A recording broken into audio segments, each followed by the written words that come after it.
Bodolni kok awai khlai tongfru haino hai kirma sinsa tongfur party ukha salemao CPIM habano subai sugru khaijaguka tai mane khunei rok sogere jaguka samushitra tangai ropai CPIM Salema অঞ্চল কার্যালয় বিজেপির দুষ্কৃতিকারী গুন্ডা অর্থাৎ স্বপ্না দাসপাল যে বিধায়িকা তার স্বামী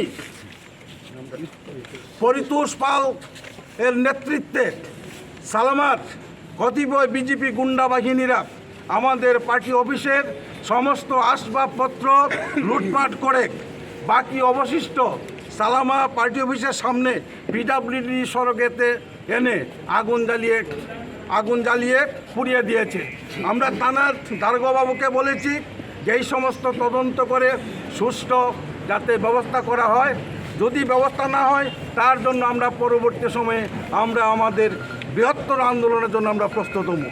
এই হলো আজকে আমাদের এই বিক্ষোভের কর্মসূচি।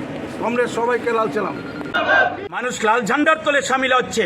2023-এ বামফ্রন্ট আসছে, এটাকে রুখবার সাধ্য কারুর নেই।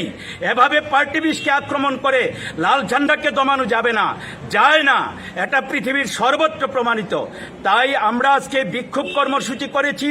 মানুষ ছিঁচি দিচ্ছে বিজেপিকে, এটা তো পদ্ধতি না, এটা গণতান্ত্রিক অবস্থার সম্পূর্ণ উল্টোভাবে চলছে। এ করে জনশূন্য হবে, মানুষের হৃদয় থেকে উঠে গেছে। মানুষের হৃদয়ে আবার কান পাতলেই শোনা যায় বামফ্রন্ট চাই, বামফ্রন্ট চাই। তাই বামফ্রন্টকে এভাবে হটানো যাবে না, দুর্বল করা যাবে না। মানুষের হৃদয়ে বামফ্রন্ট, অভিজ্ঞতায় মানুষ মিলে নিয়েছেন। সব দলের শাসন দেখে অশুভ সাম্প্রদায়িক শক্তিগুলি মাথাচাড়া দিতে আর পারবে না। সব অংশের মানুষের শান্তি, নিরাপত্তা, উন্নয়নের জন্য পুনরায় বামফ্রন্ট প্রতিষ্ঠিত হবে।